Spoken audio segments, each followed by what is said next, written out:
un placer, digamos, poder reunirnos virtualmente. Nuestra cátedra hace 6 años que realiza todos los años alguna actividad en el Día del Ambiente, presencial obviamente y en la facultad, y siempre hemos estimulado, hemos hecho concursos con los alumnos, con mejores trabajos, mejores exposiciones, pero este año las condiciones son diferentes.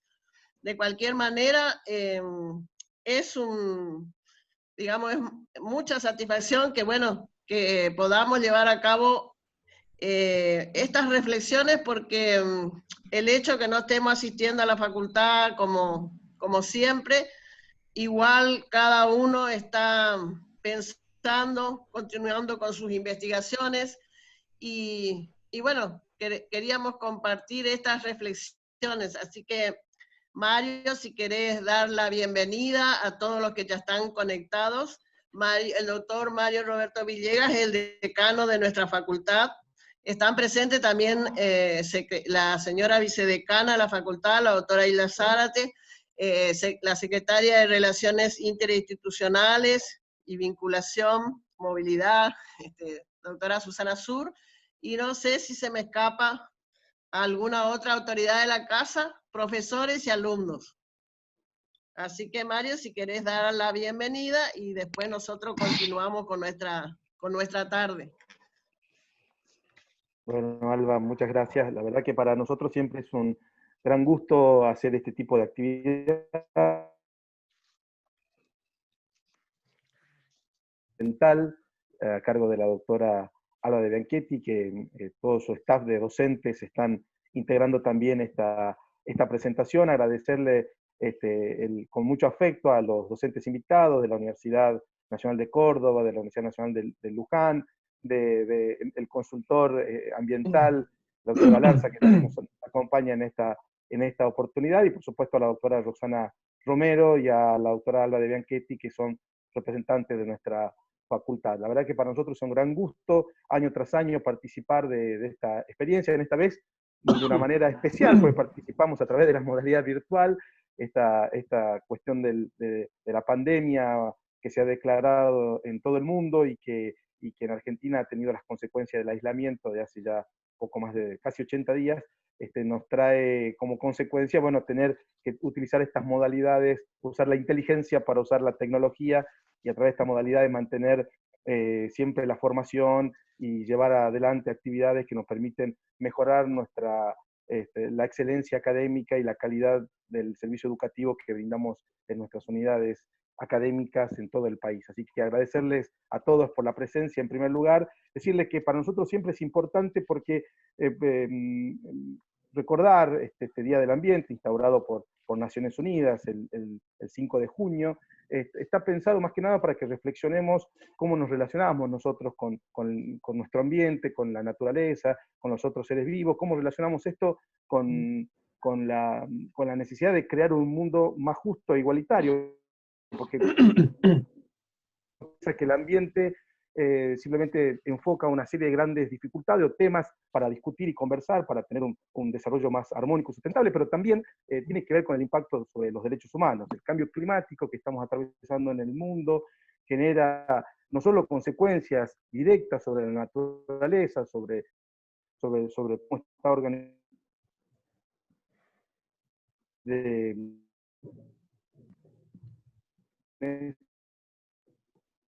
aquí en nuestra ciudad, y afecta obviamente a todo el país. En el río Paraná hay una consecuencia directa en ello.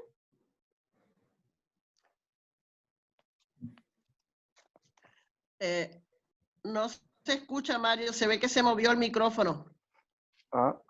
Pero vos sabés que puede ser mi conectividad, Alba, porque hoy está, bueno, entre otros los problemas que tenemos hoy. Hola, ¿me escuchás? Sí, sí, ahora sí. Hola, hola. No, yo creo que es mi conectividad, Alba, porque bueno, sí, la última frase nomás no se escuchó. Bueno, les decía que las cuestiones ambientales a nosotros nos interesan de sobremanera, porque también nos interesa desde el punto de vista no solo del cuidado del ambiente, de tener un ambiente para las próximas generaciones, un ambiente sustentable, ¿no? Sino también por la protección de los derechos humanos, que es lo que a todos nos interesa esencialmente, ¿no? La cuestión de ambiente no solo afectan, decía yo, a la naturaleza, a los ecosistemas, sino también a la vida cotidiana de las personas. Hay consecuencias directas sobre la pobreza, hay consecuencias directas sobre las posibilidades de desarrollo de los pueblos, hay consecuencias directas sobre la necesidad de migración que tienen las comunidades, que tiene, por supuesto,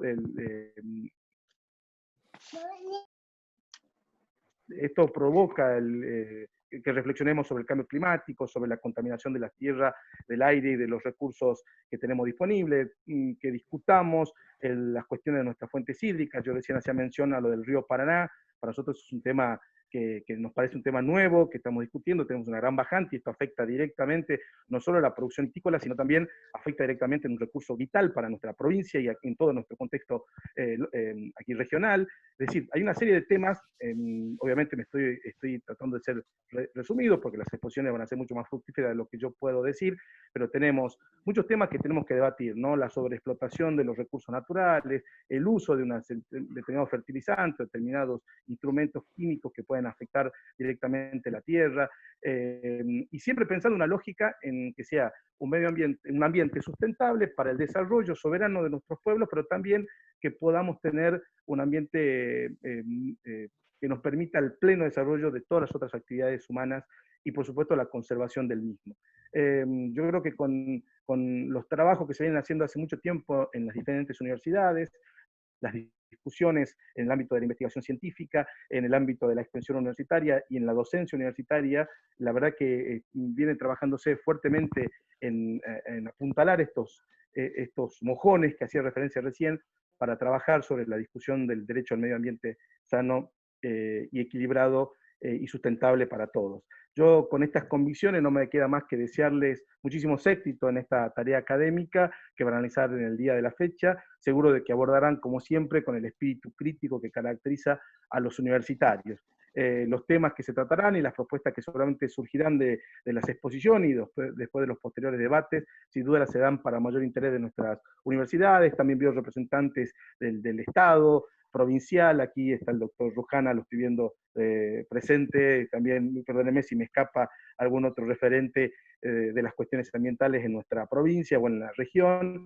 Pero decirle que esto seguramente va a ser muy fructífero y que va a continuar con el trabajo de docencia, investigación y extensión muy productivo que se viene desarrollando en nuestras universidades. De esta manera, muy breve, les doy la bienvenida a este encuentro para que podamos pensar juntos un futuro próspero y compartido que queremos para nuestros pueblos, alentado por la pasión que tenemos por el saber y también el anhelo de que todos los participantes que son de otras provincias, de otros lugares del territorio nacional, se lleven la certeza de que la Facultad de Derecho siempre va a estar ahora a través de Zoom, pero sino también de manera presencial, con las puertas abiertas, con mucha generosidad y entusiasmo para recibirlos y agradecerles cordialmente la participación. Un cariño muy grande a todos, cariño grande a nuestra querida vicedecana, a la secretaria de Relaciones Institucionales que también nos acompaña en esta reunión, a los profesores invitados y a todos los participantes y desearles una jornada realmente exitosa. Alba, a disposición y quedo escuchando las disertaciones. Muchísimas gracias, Mario, muchas gracias. Bueno, es muy particular este año que nos encuentra ahora reunidos pero distanciados, cada uno en su hogar. Quizás en las ciudades estemos más próximos, pero cada uno está en su casa.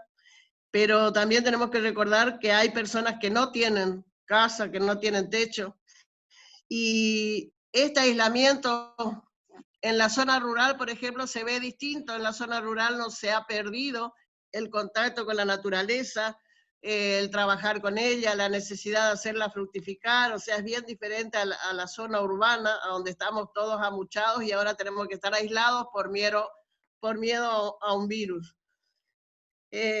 Estamos en una crisis a raíz de la pandemia, pero eso dejó al desnudo de algunas otras cosas de las que a veces no se quiere hablar. Las crisis ambientales, que ya venían. O sea, crisis ambientales que podemos traducirlas como pérdida de la biodiversidad, tanto animal como vegetal.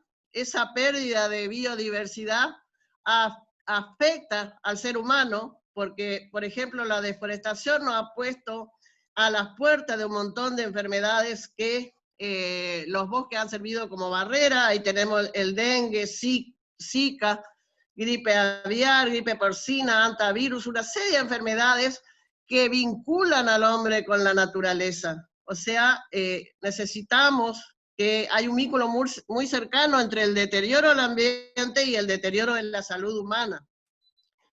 Y esas zoonosis que han aumentado, muchas de ellas tienen su consecuencia en la deforestación excesiva, en el cambio del uso del suelo, en el comercio ilegal de especies silvestres, en una agricultura y una ganadería intensivas, y el cambio climático que nos afecta a todos. Pero todas estas cuestiones que nombramos actividades son actividades antrópicas, el hombre. Y el cambio climático, que ha tenido tantas reuniones mundiales, en realidad no han servido para resolver el problema. O sea, seguimos sin poder atenderlos. Pedimos al Estado, porque pedimos al Estado que cuiden esta salud, y de pronto nos encontramos que el Estado ha recortado en nombre de la salud nuestras libertades para circular, para trabajar, para demostrar los afectos. Ha cambiado nuestra forma de ser en pocos días, entre tantas otras cosas. Y estas reflexiones nos llevaron a advertir, por ejemplo, el valor de la ciencia y de los científicos y de las investigaciones, porque a ellos les estamos demandando, ante lo que nos sucede, les demandamos soluciones rápidas, creativas, eficientes. También, mientras estamos en nuestra casa encerrados, afuera, no dejan de suceder cuestiones. Si bien algunos informes dicen que mejoró la calidad del aire o el agujero de ozono se redujo, hay otras novedades que no son tan buenas. La deforestación continúa en muchas regiones, la pesca oceánica sin control continúa, la pérdida de biodiversidad continúa, la contaminación que el hombre en todos los ámbitos del planeta produce también continúa. Entonces, el otro día yo escuchaba decir, bueno, pero antes de la pandemia estábamos mejor, y no sé si estábamos mejor, porque solo a título de ejemplo yo puedo comentar que la CEPAL en octubre de 2019 ya identificaba 8 nudos críticos que constituyen obstáculos para el desarrollo de toda América Latina y el Caribe. Para citar como ejemplo, esos 8 nudos son la persistencia de la pobreza y la vulnerabilidad, las desigualdades estructurales injustas, ineficientes y la cultura del privilegio, las brechas en el desarrollo de capacidades humanas, tanto en salud, en educación, en nutrición y acceso a los servicios básicos, los déficits de trabajo decente y las incertidumbres asociadas a los cambios tecnológicos en el mundo del trabajo, un acceso aún parcial y desigual a la protección social, una institucionalidad social en construcción, un nivel de inversión social insuficiente, diversas formas de violencia creciente en la exposición a desastres, a efectos del cambio climático, transiciones demográficas, epidemiológicas, nutricional, migraciones, cambios tecnológicos y nuevas capacidades requeridas. De estos 8 nudos que señaló la CEPAL antes de toda esta situación, muchas de ellas están vinculadas al ambiente, muchas de ellas están interconectadas. Y no le hemos dado respuesta. Y también esto nos lleva inmediatamente a preguntarnos, ¿cómo vamos a salir de esta pandemia? El después, ¿cuál será ese escenario futuro? Y no hablamos de salir de fuera de nuestros hogares, hablamos de cómo vamos a reinventarnos como sociedad, qué vamos a hacer con el ambiente si no está ni sano ni equilibrado. ¿Qué vamos a hacer con mucho más pobres que antes? ¿Qué vamos a hacer con todas las personas que han quedado sin trabajo? Todas estas personas y todos nosotros vamos a necesitar comer, alimentarnos. ¿Y qué vamos a hacer? Vamos a mirar de vuelta a la naturaleza y le vamos a exigir que nos alimente a todos a través de una explotación intensiva. O sea, son interrogantes que interpelan tanto a la actividad del Estado, pero también a la actividad de todos nosotros. Por eso es importante pensar, investigar, pensar en herramientas, en soluciones, porque en verdad el Estado no es un ente, sino no solamente somos parte del Estado. Y digamos, la educación ambiental, la conciencia ambiental no está todavía tan internalizada. Y voy a poner un ejemplo de estos días que a mí me llamó mucho la atención. Todo el mundo y muchas organizaciones de derechos humanos y ONG se han manifestado reclamando por el caso Floyd en Estados Unidos. Sin embargo, yo no escuché más que ahora la universidad se ha realizado un manifiesto, ni hacer manifestaciones, ni quejarse por la violencia que ha sufrido la comunidad Cuon acá en la provincia vecina del Chaco. Entonces, hay falencias por parte del Estado, quizás no forma bien, por ejemplo, en este caso, a sus agentes de seguridad, pero también hay falta de conciencia social local, porque las comunidades originarias ocupan un lugar especial en la consideración del ambiente y su conjunto. Por eso quisimos tratar de reflexionar y por supuesto convocamos a los amigos que les preocupan las mismas cuestiones. César es un egresado nuestro, se recibió luego en España, en la Universidad de Santiago de Compostela, y tiene mucha actividad en el ámbito privado, es consultora ambiental. La profesora Clara Minaberri y Alejandro Vera, con quienes nos unía cuando yo investigaba sobre bosques, y entonces teníamos intereses comunes, nos encontramos y nos conocimos en países fuera de la Argentina. Y bueno, y esta relación y esta amistad continuó y cada uno siguiendo la línea ambiental se dedicó a investigar otras cuestiones, pero por eso hoy están acá y van a compartir con nosotros sus reflexiones.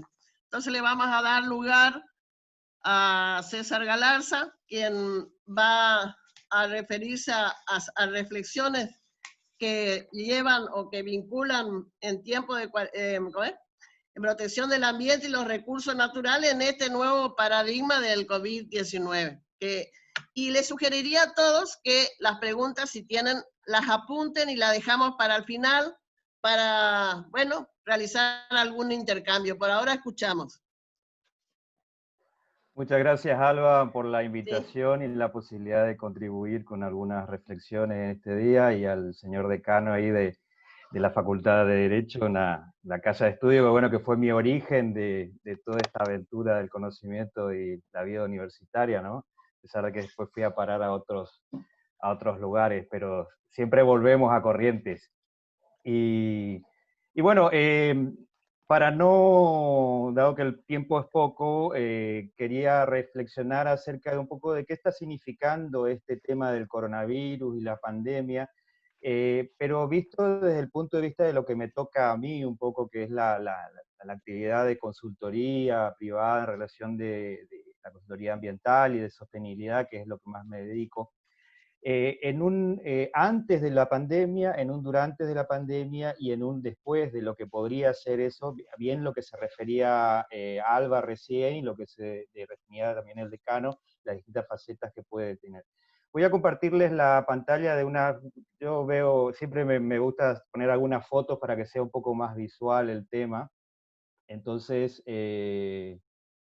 a ver, creo que no estoy permitido, si alguien me permite para compartir la pantalla.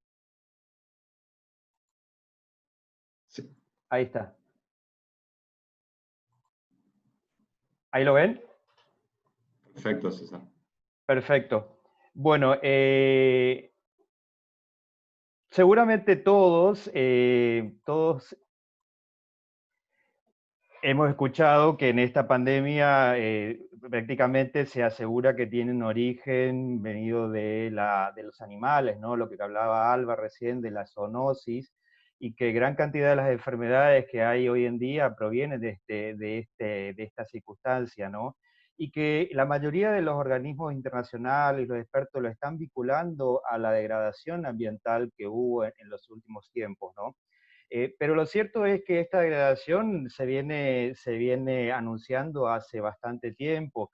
Incluso el año pasado, en los informes del IPCC y del IPBES, fue bastante lapidario el estado de la situación de no solamente del cambio climático, sino de la biodiversidad mundial y cómo estamos actualmente, y que si no hacemos algo, vamos a un mal camino, e incluso ya se anunciaban consecuencias como la aparición de determinadas pandemias y zoonosis que podían afectar a nivel global. O sea, la primera reflexión muy amplia en esta primera etapa es que evidentemente nosotros estábamos caminando en un mundo excedido de la capacidad del planeta. Todos hemos escuchado ese informe anual que se hace de la fecha en que anualmente se excede la capacidad del planeta, que el año pasado fue julio ya, en que se necesita casi dos tierras para completar las necesidades de vivir de la humanidad, ¿no? Pero, ¿qué pasa? Después, ante esta situación de degradación ambiental, llegó el coronavirus, llegó la pandemia, y la mayor cantidad de países, como no había vacuna, empezaron a implementar la cuarentena y determinadas medidas de urgencia, lo que se llamó el lockout, ¿no? Y a primera vista, mucha de la gente que nos dedicábamos al ambiente quedamos contentos y esperanzados por las imágenes que empezaban a aparecer de que la naturaleza se recuperaba, había menos contaminación, aparentemente las aguas se limpiaban. Lamentablemente esto distó mucho de ser la realidad, porque como bien se refería Alba, problemas anteriores se agudizaron en el periodo de cuarentena porque los países debieron concentrar sus recursos y sobre todo el uso de la fuerza pública en la lucha contra la crisis sanitaria que había. Entonces, y después aparecieron, no solamente se reproducieron algunas viejas complicaciones ambientales, sino aparecieron otras nuevas, como por ejemplo, en muchas zonas del planeta hubo un éxodo masivo del ámbito urbano, escapando de la enfermedad y de la pobreza, del desempleo, hacia el ámbito rural, produciendo una mayor cantidad de presión sobre los recursos naturales. Y ni que hablar de este nuevo contaminante que apareció, que son todos los elementos provenientes de la lucha contra el coronavirus y de los sanitizantes que van a parar a mares, ríos, lagos, y que están dejando el antiguo problema de la contaminación del plástico como un juego de niños, ¿no? Entonces, la visión es que todo el país, todo el mundo pero no paró la degradación del ambiente ni el prejuicio que se hace al planeta. Pero tratemos de ver siempre el vaso medio lleno, ¿no? Y no medio vacío. Y vemos las experiencias o las lecciones aprendidas que estamos teniendo de esta cuarentena. Cada uno tendrá sus propias lecciones individuales y colectivas, pero yo he recogido 4 acá que me parecen importantes en relación a esto, que es que todos aprendimos que el planeta es uno solo, no podemos implementar una acción sin que el vecino la implemente o el país de lado, porque todos dependemos de otro y nadie se va a salvar solo. También hemos visto cómo los países han avanzado en medidas unilaterales sobre la sanidad, descuidando lo económico, y se vino la catástrofe económica, la social, lo ambiental. Entonces no existe una posibilidad de hacer medidas unilaterales, sino todo requiere de una mirada holística y sistémica en las medidas a implementar, tanto públicas como privadas. Pero también 2 conceptos importantes que me parece que estamos aprendiendo es que esto lo vivimos cada uno, y con esta charla lo estamos viendo, que esta misma situación del límite nos hizo superarnos. La mayoría de nosotros tuvimos que aprender a usar redes sociales, la mayoría, tendría que aprender a dar clases por internet. Muchos empresarios debieron aprender a vender por internet, a usar los deliveries. Muchas asociaciones profesionales tuvieron que saber que si no se reunían para reclamar una medida, no se les habilitaba nuevamente en su negocio. Entonces, eso es una nueva oportunidad de trabajar juntos. Y todos hemos aprendido de que tenemos que reinventarnos para sobrevivir, porque el comerciante en este periodo que no se pudo reinventar, el empresario, el estudiante, el profesor, no pudo seguir desarrollando su actividad. Entonces son las 4 lecciones que yo creo que se puede sacar, y ahí viene la segunda reflexión, que es En primer lugar, que al contrario de lo que apareció en las fotos en las redes sociales, el medio ambiente no ganó nada con esta pandemia, al contrario, perdió mucho y fue para atrás y la degradación ambiental avanzó mucho, pero también la pandemia, esta cuarentena o esta limitación nos está enseñando un montón de cosas de las cuales podemos aprender para ser más resilientes y vivir más de acuerdo a lo que necesita nuestro planeta.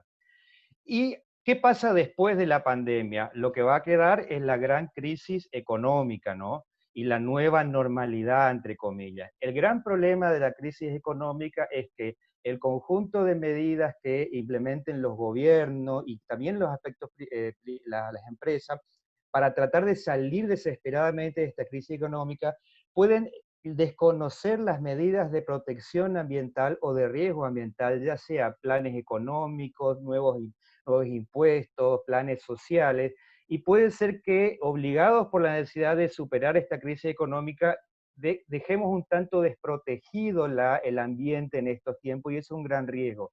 También en lo social, esta nueva normalidad, hay un peligro de que se vuelva a un individualismo. Por ejemplo, todos sabemos que se está incentivando en andar solo en el coche, en el auto, y no a usar los transportes públicos. Eso puede llegar a que haya una mayor cantidad de producción de gases de efecto invernadero y se vuelva una mayor cantidad de contaminación, e incluso la necesidad de reactivar la industria que se base nuevamente en el uso de combustibles fósiles, temiendo ser peor para el cambio climático. O sea, hay que tener cuidado que la superación de la crisis económica no sea una piedra libre para contaminar y degradar más el ambiente, y ahí tiene que haber mucho cuidado en las medidas que se van a tomar. Yo creo que de las experiencias que hemos sacado del medio ambiente, para mí una de las principales es esa mirada sistémica y holística de que no podemos tomar medidas unilaterales. Entonces, y esa capacidad de reinventarnos que hemos tenido. Entonces vemos que si se va a encontrar una salida a la económica y a desarrollarlos económicamente en el futuro, hay que hacer mirando a la vez, como decía el decano, el aspecto humano, también el aspecto ambiental y el aspecto social, que no es nada más que el viejo concepto de desarrollo sostenible que venimos utilizando hace rato, todos los aspectos de la realidad. Es esa mirada holística que va a todo, pero también sistémica, donde cada parte del organismo constituya al buen funcionamiento del todo. Y eso, pero si nosotros queremos desarrollarlo económicamente y para que no nos pase otra vez esto y no venga otro coronavirus o otros tipos de crisis mundiales, tenemos que desarrollarnos dentro de los límites del planeta. Ahí está la famosa teoría esta de la economía del donut, que por ahí en otro momento podemos hablar de desarrollar económicamente dentro de los límites del planeta, ¿no? Pero yo quería referirme en concreto a dos medidas que voy viendo según mi actividad práctica, que podrían llegar a ser como dos herramientas económico, social, ambiental en esa medida, en esa mirada holística, que podrían llegar a ayudarnos a salir de esta crisis. Si bien esta medida holística ya viene viéndose hace rato, como hicimos en la Agenda 2030, quizás no tuvo una aplicación muy práctica y no se llegó a avanzar tanto en muchos de los ODS. ¿Por qué? Porque no hubo esta sensación de límite que sí hay ahora con la pandemia, esa necesidad urgente de reinventarnos y de salir de todo esto. Y esa sensación de límite es lo que ahora nos puede permitir utilizar esta situación de la pandemia para reinventarnos, salir, saltar y encontrar realmente una puerta hacia un nuevo desarrollo. Yo veo una posible salida en dos bases prácticas. Uno que sería la economía circular y otra las soluciones basadas en la naturaleza. La economía circular requiere una mayor eficiencia en el uso de los recursos humanos, es que las empresas, los gobiernos sigan ganando dinero y sigan haciendo negocios, pero sigan haciéndolo en una forma menos perjudicial al ambiente y más eficiente. Que romper con esa tendencia de la economía lineal de extracción de recursos, producción, uso y tirar, para que todos los recursos vuelvan al ciclo de conducción y se regeneren. Contrariamente a lo que por ahí se cree, esta economía circular va mucho más allá de ese puntito del reciclaje, que incluso el reciclaje es uno de los elementos menos beneficiosos de esta economía circular porque ya se llegó a utilizar toda la materia prima. Lo ideal es la minimización, o sea, utilizar menos cantidad de recursos. Por supuesto, esto requiere la implementación de nuevos modelos de negocio que se basan en la reutilización, la reparación, la refabricación, la recuperación. Y ya hay experiencias prácticas, hay experiencias de empresas de ropa, por ejemplo, incluso acá en Argentina, que han cambiado su estructura o vienen cambiando de solamente vender vaqueros, por ejemplo, o camperas, y ofrecen un servicio de arreglo cuando se te rompe y te dan un descuento cuando lo devolves, o lo reparan, lo vuelven a vender o te dan un descuento en la próxima. Hay empresas que antes se dedicaban a vender toallas a los hoteles, ahora las retiran, las limpian y las desinfectan y las vuelven a dar. Son cambios de modelos de negocio. Y también nosotros desde las universidades y todo eso tenemos que aportar nuevos modelos de contratos y de formas de negocio. Por ejemplo, ahí vienen los contratos de leasing, de alquiler temporario, de reutilización, que son las nuevas formas de... Nadie dice que hay que dejar de ganar dinero, sino seguir haciendo negocios, pero de una forma en que no tengamos que exceder los límites del planeta y respetar las distintas condiciones y que todos salgamos ganando. La economía, pero también la sociedad y también el planeta, por supuesto. Otra medida podría ser para mí las soluciones basadas en la naturaleza o contribuciones basadas en la naturaleza, si vamos a un ámbito más social, que son todos aquellos estímulos del desarrollo económico, pero utilizando la estructura que tiene la naturaleza en sí misma, como por ejemplo lo que se refería Alba, la reforestación, el cuidado de la selva, aquí en Corrientes, por ejemplo, el cuidado de los esteros. Todos sabemos que la conservación de los esteros y de los humedales sirve como resguardo contra las inundaciones y contra la erosión de los suelos. Esa es una solución para la naturaleza. Y el ejemplo de los esteros liberados es fantástico en relación a cómo funciona uno de estos tipos de esquemas, es cómo la conservación del estero liberado y el basado en el turismo de naturaleza viene levantando en la zona la posibilidad de desarrollo económico, social de todos los municipios que se encuentran en alrededor de Liberá.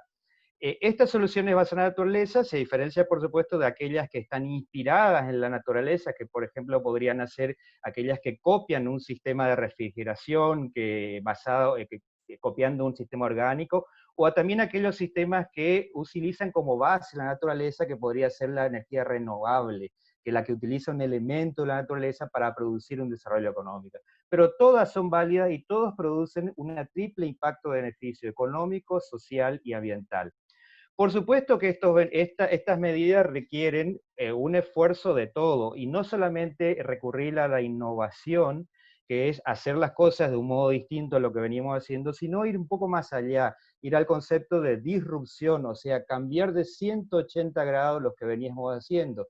Y para eso tiene que intervenir el Estado, las empresas, las universidades, las ONG, las sociedades, porque el Estado tiene que crear la plataforma para que esto se desarrolle, las normativas, los tributos, el fortalecimiento institucional, las empresas tienen que cambiar los diseños de los productos, los contratos, la forma de hacer negocios, y también las universidades tienen que cambiar, enseñar a la gente para que tenga más habilidades para trabajar en este tipo, las ONG concientizar, y los usuarios, por ejemplo, cambiar su conducta cotidiana de compra y de uso para reducir el uso de extracción. Y esto va a redundar en beneficios de todo, tanto de todos los aspectos de la sociedad. En definitiva, como última reflexión final, porque comprendiendo me pasé incluso el tiempo que me pidió Alba, la reflexión final mía es que esta pandemia, por supuesto, es muy negativa, pero ya que está, tenemos que ver el aspecto positivo. Es una gran oportunidad para repensarnos, reinventarnos y utilizar los caminos que ya hay para empezar a ver ahora un nuevo concepto de desarrollo concretamente económico, social y ambiental, que no descuide ni lo económico, pero tampoco las personas ni el planeta. Muchas gracias y bueno, después seguramente vamos a seguir charlando sobre este tema. Gracias, César, muchas gracias. Sí, después van a venir el ámbito de las preguntas. Muy interesante tu propuesta.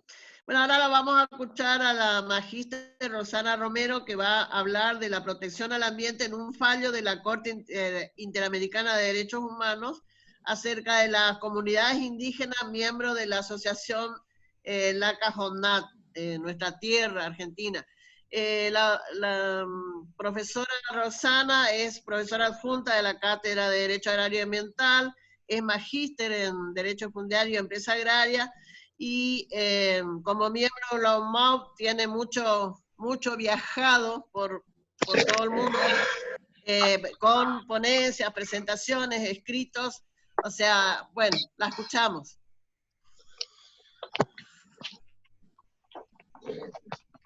Buenas tardes a todos. Hice un pequeño power para orientarles en la temática que hoy me trae a esta jornada de reflexión sobre el derecho el Día Mundial del Ambiente. Me ha servido tanto la introducción como que ha realizado la doctora Alba de Bianchetti, como así también el profesor que me precedió uso de la palabra, para traerles a colación este reciente fallo, como bien indicó, de la Corte Interamericana de Derechos Humanos. Estoy tratando de buscar el power, es sencillo, pero para que ustedes entiendan por qué hacemos hoy hincapié en cuanto a esta reflexión de esta comunidad aborigen y por qué una orientación que tiene, digamos, hoy por hoy la Corte. No es la primera vez que la Corte Interamericana se expide sobre las cuestiones ambientales. Ya lo ha hecho en dos casos con relación a dos derechos claves, que es la protección al ambiente, como son el derecho a la participación ciudadana con relación a el acceso, o sea, la participación en la toma de decisiones, como así también en la provisión de lo que tenga que ver con la información, en este caso, cuando es necesaria su participación en ciertas tomas de decisiones. Un ejemplo que se dio en la Corte es a través del caso de una comunidad aborigen del país de Ecuador.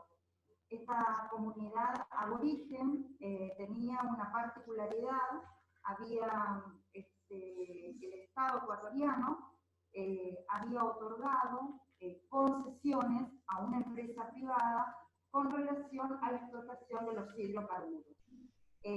Sin tomar la participación cuando la consulta, por ejemplo, la consulta previa que debe realizarse necesariamente a las comunidades aborígenes y que no fue tenida en cuenta, como así también no ha sido tenida en cuenta evaluaciones de impacto ambiental sobre el territorio de estas comunidades aborígenes. Es decir, tangencialmente la Corte, siguiendo a Quiroga Lavie, a la doctora Célica Celaya, que son profesores de Derecho Constitucional, ese derecho a la participación y al acceso a la información tangencialmente se tiene al ambiente. Pero en este caso, que fue muy particular, es una sentencia del 6 de febrero de este año, de esta asociación de comunidades aborígenes. No es que es una sola comunidad, sino son varias comunidades que fueron representadas y digamos, el contenido de la sentencia ha sido muy particular. Consideraciones previas, tenemos los hechos, el fondo del caso, que lo divide en tres aristas importantes, que es el derecho a la propiedad comunitaria, porque acá es el reclamo de esta asociación de comunidades aborígenes. Se le está escuchando muy bajo. De la propiedad, pero a su vez el derecho de la propiedad tenemos la violación de otros derechos fundamentales. El derecho al medio ambiente sano, a la alimentación adecuada, al agua y a participar en la vida cultural. Es el segundo gran eje por el cual es el anclaje, porque si no, digamos, los minutos son muy escasos para desarrollar todo el fallo, pero que sí tiene relación con las reflexiones del día de la fecha. Y por último está el derecho a las garantías judiciales en relación con una acción judicial iniciada, digamos, en el caso. Y por último están las reparaciones a las cuales es sometida el Estado argentino en un plazo de 6 años. Pero no es que en 6 años es, digamos, el plazo para todas las reparaciones implicativas del fallo, sino que hay algunas que se deben realizar dentro de 6 meses, otras se deben realizar dentro de 1 año, y otras, digamos, entre el año y los 6 años que hace alusión el fallo pertinente. Doctora, se le está escuchando muy bajo. La doctora No se entiende. inició su alocución hablando de la pérdida de biodiversidad. Habló sobre la deforestación, habló sobre el deterioro de la naturaleza. Acá tienen unas imágenes de lo que son las yungas en la provincia de Salta, porque la problemática radica en el norte de nuestro país y abarca, digamos, una provincia, en este caso, Salta. Y como también la segunda gran arista, como les dije, que era el tema del derecho a la alimentación adecuada, vamos a ver el tema del agua, ahí tienen otra imagen, porque necesariamente el fallo toca una actividad que en este caso es la actividad ganadera, obviamente en perjuicio de lo que son las comunidades mapuches. Esta asociación. Como ya bien dije, la Corte avanza en en 3 tópicos bien diferenciados. El segundo tópico que nos toca analizar es el derecho a un ambiente sano, a la alimentación adecuada, al agua y al derecho a la identidad cultural en forma autónoma. ¿Cuál es el antecedente de esta sentencia de febrero de este año y dada publicidad el 6 de abril por parte de la Corte este mismo año? Desde el año 1984, comunidades indígenas de la provincia de Salta han reclamado el reconocimiento y la titulación de las tierras ancestrales, ya que durante varios años se vieron forzadas a modificar sus usos y costumbres, debido al asentamiento de familias criollas, el pastoreo en sus territorios, a la instalación de alambrados, a la falta de acceso al agua potable y a la tala ilegal, como ya vieron en una de las primeras imágenes. Todas estas actividades, no es que las comunidades aborígenes no puedan servirse de todos los recursos naturales que eventualmente existan dentro de su territorio. No es que no puedan no munirse de las mismas. En este caso, todas estas actividades que enuncié estaban no consentidas por parte, obviamente, de la población criolla. Ante la falta de respuesta del Estado argentino, en el año 1998, la CONAC, esta asociación que agrupa a muchísimas comunidades, más de 100 comunidades, hizo una denuncia primero a la Comisión Interamericana de Derechos Humanos, porque, si bien vamos a recordar un poquito, los órganos de lo que es la Organización de los Estados Americanos, tenemos la Declaración Americana de Derechos y Deberes del Hombre de Bogotá en 1948, la Convención Americana de Derechos Humanos del 22 de noviembre del año 1969 y el Protocolo de San Salvador, indirectamente del año 1988, que a través de su artículo 11.1 y 11.2 se protegía el ambiente hasta ahora. Están 2 órganos, primero la Comisión y luego la Corte. La Comisión se puede explayar sobre casos individuales, sobre visitas, eventualmente sobre algunas declaraciones generales, o especiales al cual es sometido cualquier agrupación ONG o el Estado que reconoce la Convención Americana de Derechos Humanos. En el caso de la Argentina, la Comisión Interamericana bajó en 2 oportunidades. En la época donde se violaban los derechos humanos, es decir, en el año 1979, y también ante el reclamo de una defensora oficial que llevó a la comisión el reclamo de una comunidad de la provincia de Neuquén, comunidad aborigen, con relación a niños, niñas y jóvenes que empezaban a sufrir enfermedades producto de la contaminación de las aguas por parte de una empresa, en este caso era la ex empresa Repsol YPF. Fueron oportunidades en que, bueno, disuadieron la situación, esto en el caso argentino, no me estoy refiriendo a otros estados donde sí también ha tenido activa participación la comisión.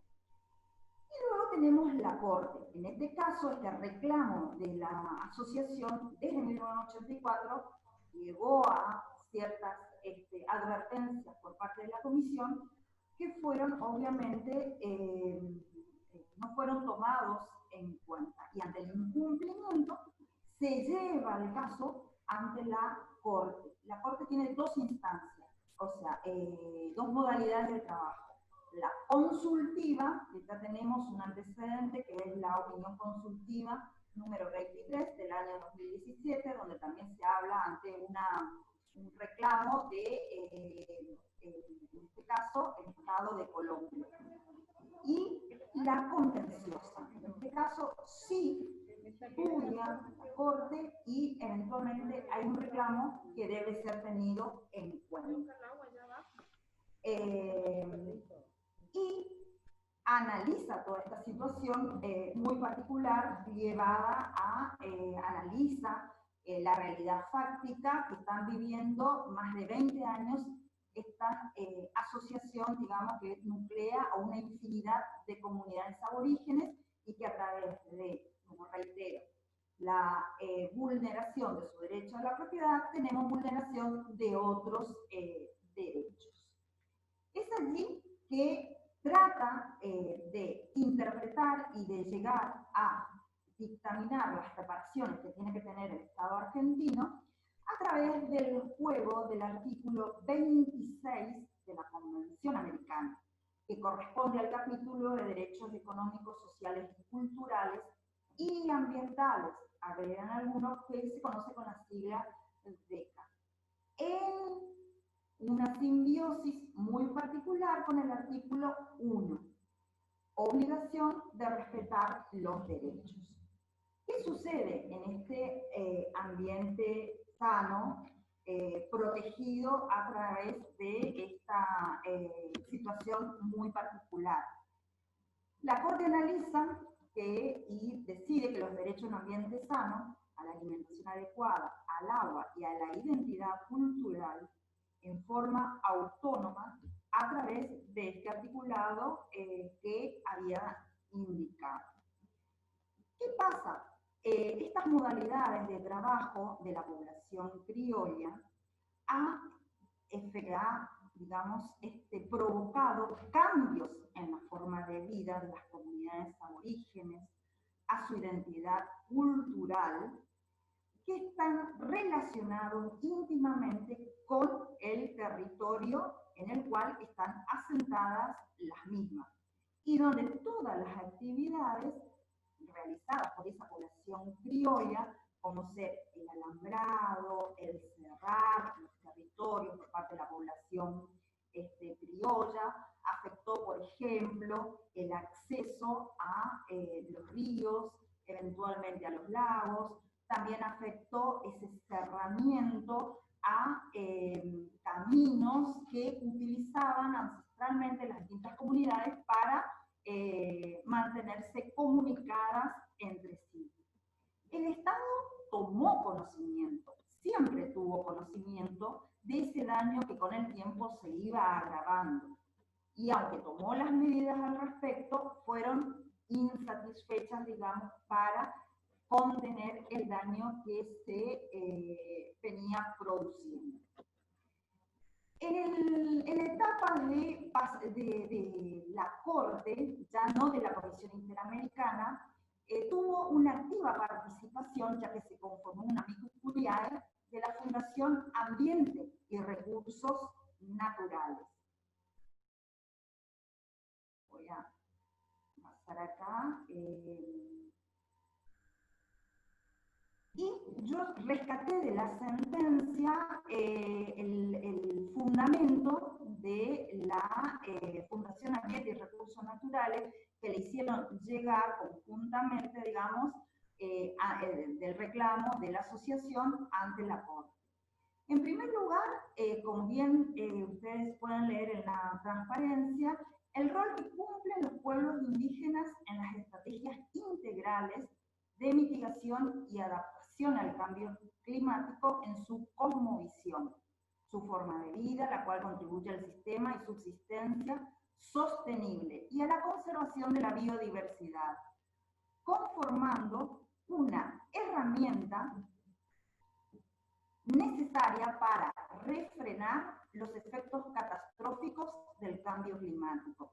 Y algo que también rescato de una de las citas por parte de la Fundación de Recursos Naturales es el rol activo de las mujeres indígenas, ya que no solamente la misión de la amicus curiae es acompañar un reclamo efectivamente constatado, sino también dar el reflejo de la situación social, económica, política, ambiental, en este caso el tratamiento de la falta de políticas públicas por parte del Estado argentino. Dentro de lo que es las reparaciones al cual es sometido nuestro país en un plazo de 6 años, se habla justamente, en primer lugar, de la propiedad. ¿Qué tienen que hacer con las propiedades? De limitar, de marcar y otorgar un título. En conjunto, no en forma parcelaria. Pero, ¿qué sucede con la población criolla?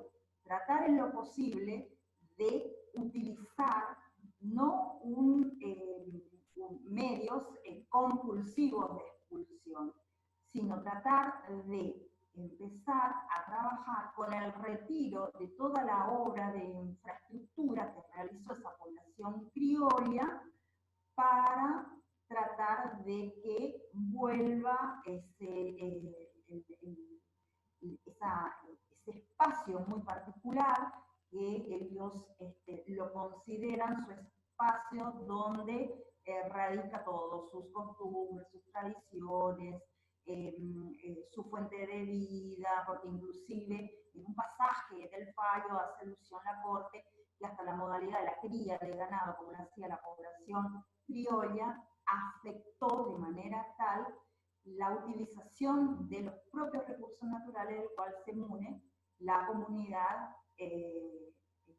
aborigen, en este caso, la serie de comunidades que están representadas por esta asociación.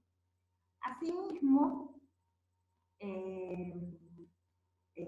dentro de los reparos, está identificado con negrita, lo que solicita la Corte Interamericana de Derechos Humanos también es, en la zona, en este caso la provincia de Salta, que identifique situaciones críticas de falta de acceso a agua potable o alimentación y formule un plan de acción para atender esas situaciones y comience su implementación. Hay provincias, de esto le hago una comparación, por este fallo nos tiene que llamar a la reflexión, hay provincias como Corrientes, en las cuales en la Constitución, el artículo 59 de nuestra Carta Orgánica Provincial, se establece al agua como un bien social y el Estado debe garantizar, no hace una distinción si son poblaciones aborígenes y eventualmente qué tipo de población, sino es a todos. Un capítulo especial en un articulado donde el Estado debe garantizar el agua saludable. También tenemos un código de aguas, cuya la autoridad de aplicación es el Instituto Correntino del Agua y del Ambiente, y Corrientes tiene 3 comunidades reconocidas a las fechas, ya no, digamos, autóctonas, sino son los descendientes de los antiguos pobladores. A su vez, también dentro de lo que es las reparaciones establece el plazo máximo de 1 año a que el Estado realice, establezca acciones que deben instrumentarse para la conservación del agua y para evitar y remediar su contaminación. A su vez, garantizar el acceso permanente al agua potable, evitar que continúe la pérdida o disminución de recursos forestales y procurar su recuperación y posibilitar el acceso a la alimentación nutricional y culturalmente adecuada. Luego, digamos, tienen otro tipo de reparaciones. También lo culminan en un plazo de 6 meses de la publicación, que fue en abril, el Estado argentino debe, por todos los medios posible, dar publicidad a la sentencia, y también tanto en la lengua española como en la lengua de todas las comunidades aborígenes, como así también un elemento, y es por eso que lo relaciono con la pandemia y con lo que dijeron tanto la doctora Bianchetti como el anterior expositor, porque estamos en una época de pandemia, estamos con la tecnología, pero lo que la Corte indica es la radio, algo que en el interior de la provincia de Corrientes nuevamente se utilizó, porque hay lugares donde la conectividad no llega o directamente es nula. Entonces la radio es algo, es un elemento que lo tienen muy presente estas comunidades, digamos, al momento de relacionarse o intercambiar información, inclusive en el momento cuando son digamos, invitadas a participar de las famosas audiencias públicas, el famoso derecho de consulta, que es mucho más que una audiencia pública, que es el convenio 169 de la OIT. A grandes rasgos he tratado de darles, o sea, qué significa hoy por hoy este fallo para el Estado argentino, como operadores jurídicos, como docentes, como personas que debemos reflexionar sobre este instrumento jurídico internacional, americano, que en principio tanto la Comisión y la Corte no tenían tantos reclamos con relación al ambiente, más bien eran focalizados los reclamos. Pero cada vez más existen, digamos, situaciones, y sobre todo en las comunidades aborígenes, que son llevados a los estrados internacionales. Y voy a finalizar con unas reflexiones que realiza el doctor Pastorino, profesor de Derecho Agrario en la Universidad Nacional de La Plata, donde él manifiesta en su libro de Derecho Agrario Argentino en el año 2011, cada vez mayor es la interrelación entre la protección de las tradiciones y los derechos de los indígenas con los intereses conservatorios del medio y el uso de conceptos ecológicos modernos para explicar reclamos de la comunidad de los pueblos originarios. Bueno, este es mi humilde aporte en el Día del Medio Ambiente. Muchas gracias, doctora Romero. Bueno, le vamos a dar la palabra ahora a la doctora Clara Minaberri, que se va a referir al nexo agua, energía, alimentos y su aplicación en el derecho ambiental en épocas de COVID-19. La doctora Clara Minaberri es profesora de la asignatura Legislación del Agua y del Ambiente en la maestría de Ciencias Veterinarias en la UBA. Es también profesora de Responsabilidad Social de las Organizaciones en otra maestría de calidad de la Universidad de la UTN, Universidad Tecnológica Nacional. Es profesora de grado, profesora ordinaria de Derecho Ambiental en la Universidad Nacional de Luján. y tiene una larga trayectoria como investigadora, habiendo realizado toda la secuencia como investigadora en el CONICET, de becaria doctoral, postdoctoral, investigadora asistente y actualmente investigadora adjunta. Tiene numerosísimas publicaciones y bueno, vale más que la escuchemos en este momento. Hola, buenas tardes, ¿me escuchan bien, no? Sí. Voy a, bien. ¿sí? Voy a compartir con ustedes. Ahí se ve bien.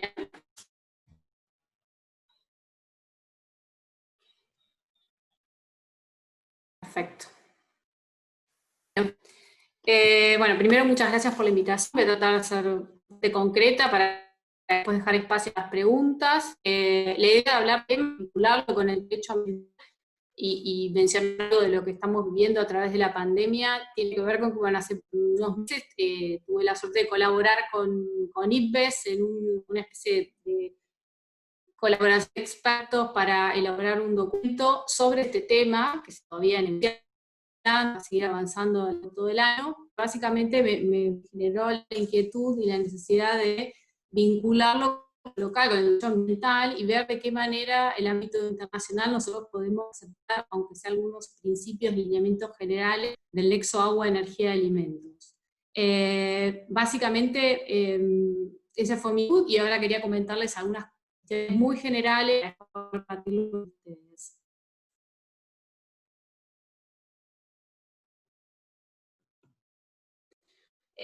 Bueno, en términos generales ya fueron mencionando los expositores anteriores, pero básicamente las COVID-19, bueno, ya se encontraban con problemas anteriormente, básicamente teníamos los niveles de emisión, también dado tiempo tenemos problemas vinculados con la reducción de hábitats naturales, el tráfico de especies, especies. Una de las cuestiones que destaca el IPBES es que aproximadamente el 75% de la superficie de la tierra y de los recursos hídricos están destinados precisamente a lo que es la producción de los alimentos, ¿no? Entonces, uno de los puntos importantes que vincula lo que es ambiente con alimentos y agua y energía. A su vez tenemos los problemas del cambio climático, sus impactos, y a su vez en América Latina tenemos otros aspectos, otras complejidades, digamos, vinculadas con lo que es progresa, los problemas institucionales, normativos, los presupuestos en temas ambientales, en inversiones, el tema de los controles o monitoreos ambientales. Básicamente, ¿qué es esto de nexo agua, energía, alimentos? En realidad, conceptualmente ya existe hace muchísimo tiempo, desde los inicios de la época, digamos, de ser que luchaba por su supervivencia, castor, recolector, pero normativamente o a nivel internacional tiene un momento más reciente, principalmente la vinculación con el agua y la energía, y después apareció el tema agrícola vinculado también con... la realidad es que este lineamiento internacional que se está empezando a tratar, la intención de, bueno, ser conscientes de estas tres cuestiones están muy vinculadas, pero que a su vez cuando se trata de pasar a lo que, la reglamentación o la regulación o lo que es una política es muy complejo porque su gestión, digamos, se dificulta mucho manejar los tres aspectos al mismo tiempo. Ya de por sí individualmente es muy difícil manejar las cuestiones vinculadas con lo que es gestión agua, lo que es energía y alimentos, y las tres juntas resulta muy difícil de plasmar y es lo que actualmente se está trabajando. Doctora, para se le escucha cortado. Gráficos. Doctora, se le escucha un poco cortado. Le sugiero que apague su cámara, pero nos siga compartiendo la pantalla para gastar menos datos. Disculpe. No hay problema. ¿Quieren que arranque de vuelta? ¿Me escucharon nada? ¿O cómo? ¿Inicio de vuelta la presentación o sigo desde acá? Creo que podés seguir, Clara. ¿Sigo? Perfecto. Lo que pasa es que se escuchaba entrecortado. Por eso, como ustedes quieran, si quieren que arranque de vuelta, no tengo problema. Como ustedes prefieran. ¿Qué les parece? Yo sugeriría que siga, yo le estuve escuchando, doctora. Perfecto. Pero como perfecto, usted se sienta más bárbaro. cómodo. No hay problema. Bueno, sigo entonces con el gráfico. Una de las cuestiones, bueno, que surgen en los internacionales es esto de que relevado, por ejemplo, que en el sector alimentario consume aproximadamente el 30% de lo que es energía a nivel internacional. La agricultura también requiere muchos niveles de consumo de energía a través de logística, uso de fertilizantes, de insumos y demás. Y acá tenemos un gráfico que tiene sus ángeles de luz, que básicamente están vinculadas con temas de lo que es extracción, niveles de extracción de agua, vinculados a la cultura y lo que es industria, y que creciendo y se proyecta muchísimo más hasta el año 2025. Pero básicamente este enfoque, estos lineamientos vinculados con el nexo ya se vienen trabajando desde hace unos años en otros organismos internacionales o regionales que tratan la cuestión y de analizar cómo se puede implementar esto en la práctica y qué elementos se tienen que considerar por esta complejidad que yo les mencionaba antes, de ver cómo lo instrumamos en la realidad, en la práctica. Entonces básicamente acá aparece uno de la FAO del año 2014, que trata elementos del uso, pero tienen que ser algunos aspectos que son interesantes y son obviamente más orientados al ámbito de la alimentación, de la agricultura, ¿no? por la del nacional. Antes para también tener en cuenta cuando diseñamos estas políticas públicas o diseñamos documentos internacionales que ser receptados o aceptados o considerados por los estados.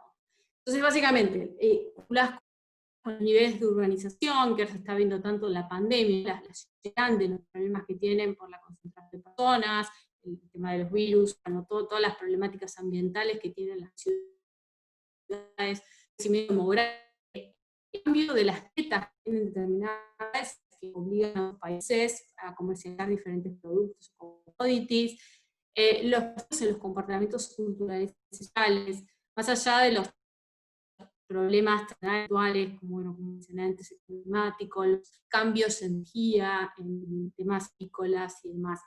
Entonces, básicamente cuando hablamos del nexo, tenemos que tener en cuenta, en principio, y muchísimo más, ¿no? Porque es un tema muy abarcate, que da mucho lugar al debate y análisis para ir pensando, lo que nos hace ir pensando, que generalmente no consideramos cuando reglamentamos o regulamos las o cuando también desde la academia de proyectos de investigación. Por ahí nosotros en general nos focalizamos a ver puntos sectorales y no sistémicos, y se nos escapan estos análisis de cuestiones que están relacionadas, pero que son estrictamente tema o el recurso que estamos tratando nosotros, ¿no?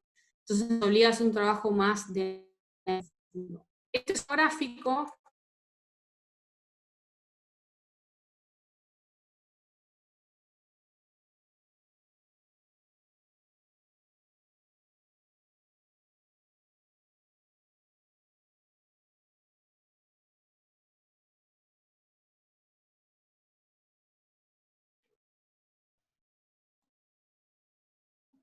Vamos a esperar a ver si vuelve a conectarse la... Ahí está. Ahí volvió. Acá estoy de vuelta. Se ve que se desconectó. Acá estoy de vuelta. Fíjese si puede de vuelta a compartir su pantalla. Perfecto. Sí, ahora estoy.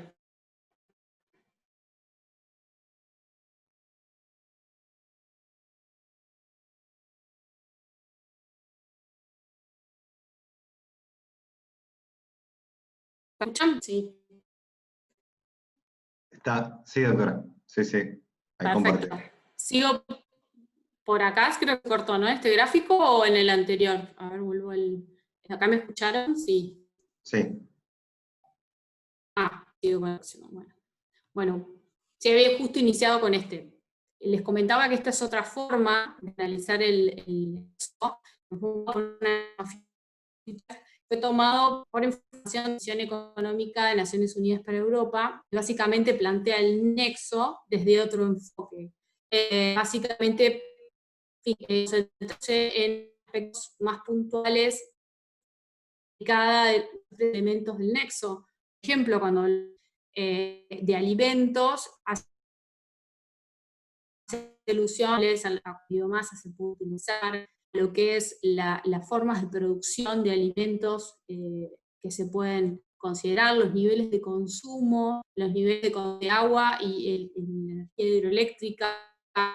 O sea, se va a otro enfoque de lo mismo, pero se consideran aspectos diferentes para poder cumplir con este nexo, los 3 elementos que mencionaba antes. Y por último, este gráfico, y después voy a comentando unos aspectos generales, es un poco más complejo, un trabajo que fue publicado en 2018 por unos autores que me pareció muy interesante, y va más allá del nexo, el nexo en el medio de los ecosistemas, los servicios económicos, y a su vez, alrededor de esto, ubica a los 3 elementos del nexo, al agua, al alimento, alimentos y el energía. Les agrega el costo de la sociedad, y agrega el tema del territorio, de la tierra, de la seguridad de la tierra, como un cuarto elemento que también sería indispensable o necesario para poder cumplir con los elementos del nexo. Y a su vez, me parece muy interesante, alrededor de los elementos, también mencionan algunos que ya hemos visto en la FAO y en el gráfico anterior, pero agrega uno que me parece muy interesante y que nos involucra a todos nosotros, que es el tema de la ciencia y la cultura y los aspectos sociopolíticos, y el ámbito económico, ¿no? Combinado con temas ambientales que mencionamos antes, ¿no? Bioclimático, demográfico, de agua, de energía. A su vez, lo combinamos con estos aspectos sociales que se tratan de forma separada, ¿no? Todo esto, ¿para qué nos va a servir? Para pensar a futuro en el diseño de políticas públicas intersectoriales que tengan en cuenta aspectos agrícolas, ambientales, vinculados con el cambio climático y con el clima. ¿Cómo se está trabajando ahora en la política? Bueno, la CEPAL es uno de los que está trabajando en este enfoque y tiene 4 elementos que menciono acá: participación, análisis normativo institucional y formulación de estrategias a futuro para prevenir escenarios, con el objetivo que les mencioné antes de las políticas públicas, con estos aspectos incluidos del nexo. ¿Qué obtenemos nosotros? Obviamente esto es muy amplio para debatir mucho, pero principalmente algunas de las cuestiones que nos encontramos en derecho pueden contar el tema de la forma de regulación que tenemos, dispersa, algunos ejemplos de normativa ecosistémico, la jurisprudencia, falta de coordinación a veces por el tema del federalismo, las agencias de la nación, los municipios, complejo, dilación reglamentaria, esa normativa, los escasos enfoques y vinculación entre lo que es la ciencia, la academia y el Estado, que ahora se está viendo un poco con la pandemia, ¿no? Esto de valorizarlo, vamos a hablar al final, los saberes, la ciencia, cómo se puede aplicar al Estado, a la política, a la sociedad, ¿no? Segunda diapositiva tiene que ver con temas presupuestarios también que no podemos evitar, el tema económico, fundamentales, de los bajos niveles de inversión en estos temas, que bueno, dificultan a veces la ejecución de proyectos de investigación o de programas que tienen los mismos ambientales, nacionales y demás, o provinciales, que no se pueden ejecutar, que falta financiamiento. Lo mismo con la regulación normativas, las sanciones leves ante incumplimientos ambientales, que en general no son lo suficientemente rigurosas en algunos casos como para modificar conductas o comportamientos. Muchas veces son sanciones administrativas, multas, montos, y el tema, bueno, obviamente siempre volvemos a estos puntos, ¿no? de los programas de participación, educación ciudadana, que bueno, que es una meta pendiente todavía que en relación con el derecho ambiental, y obviamente, como les mencionaba antes, problemas de jurisdicciones, también tenemos problemas de regiones geográficas, diferentes, necesidades diferentes, cada región, cada geografía es distinta y no se puede aplicar lo mismo, ni se puede diseñar lo mismo para cada sector, y eso complejiza aún más la situación. Y bueno, y para ir terminando, ¿qué podemos hacer? Algunas cuestiones que surgieron y que ya algunos mencionaron también anteriormente, digamos, revalorizar sobre temas de salud y ambiente, el tema de la gente y ojalá en el futuro aprovechar esta situación de pandemia para avanzar en estos aspectos. Y muchas cuestiones que salieron a la luz con esta pandemia, la vulnerabilidad de los sistemas sociales, el desarrollo ambiental, proteger a las entidades, ¿no?, en el ambiente en general. Bueno, y realmente apoyarnos en algunos precedentes jurisprudenciales por ahí que fueron dictados hace un tiempo, con la aparición de algunos principios ambientales importantes, del principio de proceso, cooperación internacional, y siempre el enfoque ecosistémico, o sea, hablar de todos los últimos avances que han surgido en este tiempo sirvan para que se siga progresando en el ambiente ambiental y que, bueno, la experiencia deje una enseñanza y pueda combinar con lo que ya se venía implementando a nivel local y por supuesto a nivel internacional. Bueno, muchísimas gracias y quedo a espera de las preguntas, consultas, lo que quieran hacerme. Muchísimas gracias, Clara, por tu generosa participación y interesantísimas, digamos, reflexiones. Ahora le vamos a dar la palabra al doctor Alejandro Vera, que es profesor en la Universidad Nacional de Córdoba y es funcionario judicial. Nos va a comentar acerca de jurisprudencia de su provincia, en materia ambiental, obviamente. Y bueno, después de esto abriremos el ámbito de las preguntas. Muchas gracias, Alba. Buenas tardes a todos. Muchas gracias por la invitación a la Facultad de Derecho de la Universidad del Nordeste. Estoy viendo sobre el final de este evento aproximadamente 120 personas conectadas, así que felicitaciones también por la convocatoria. Muy contento de compartir este día con este equipo. Voy a compartir la pantalla.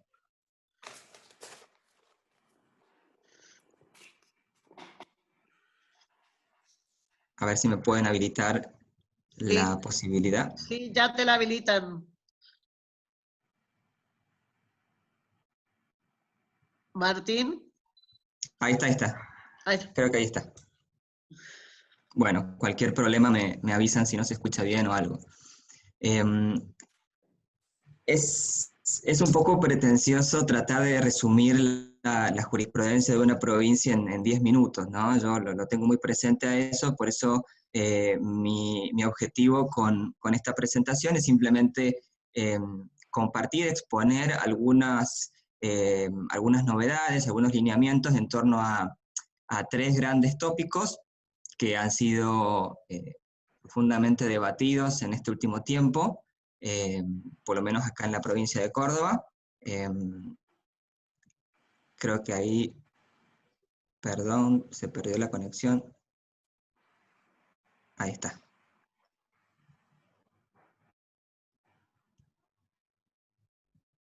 Un segundito. A ver.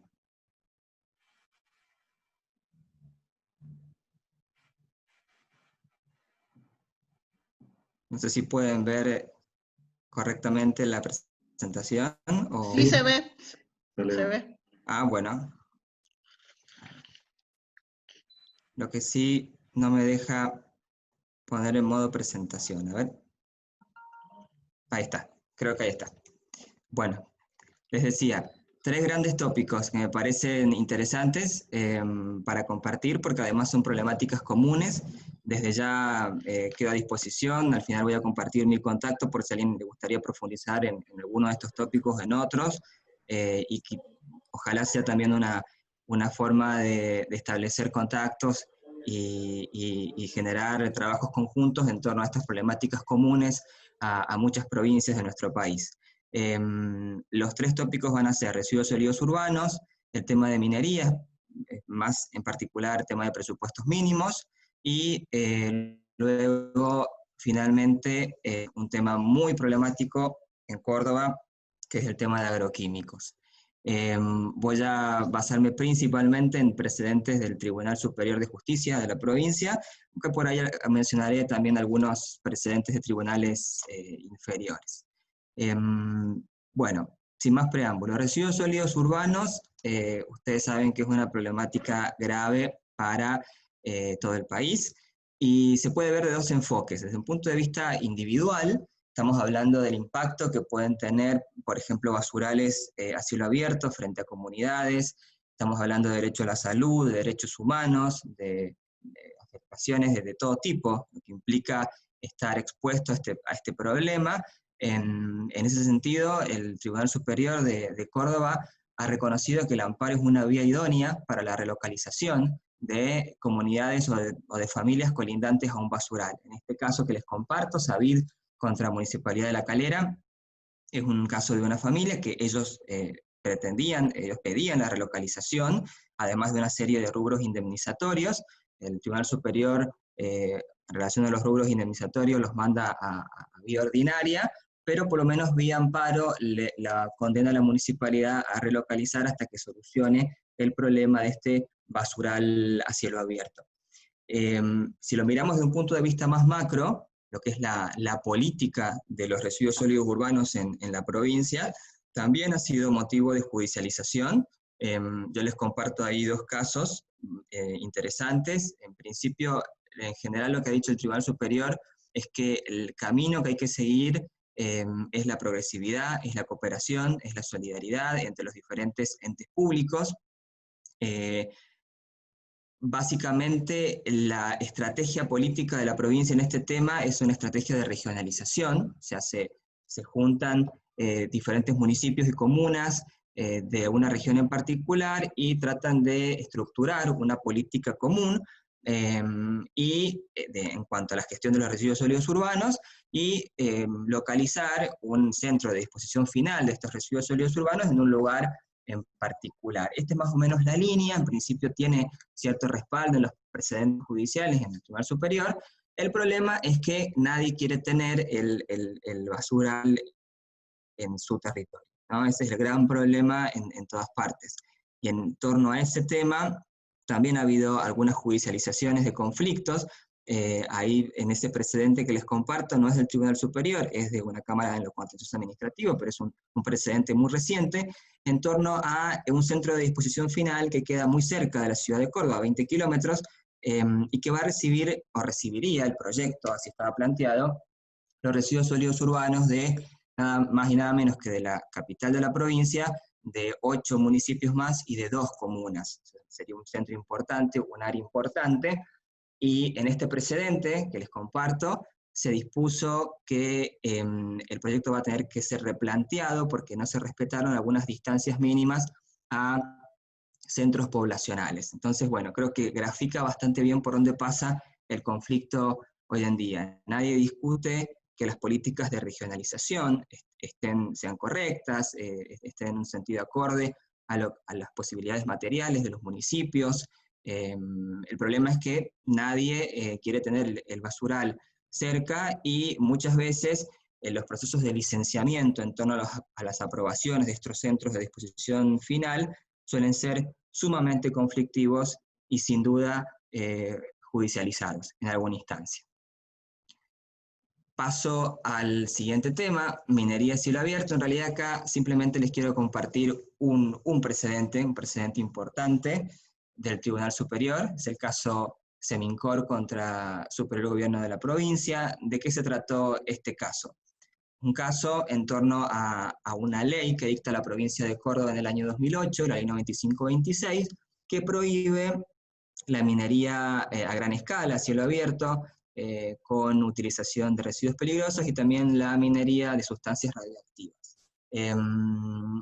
Dos entidades empresariales, una representando al sector minero de la provincia y la otra representando a trabajadores de la actividad nuclear, piden al Tribunal Superior de Justicia declare la inconstitucionalidad de esta ley porque consideran se entromete en algunas cuestiones del derecho de fondo, específicamente del Código Minero.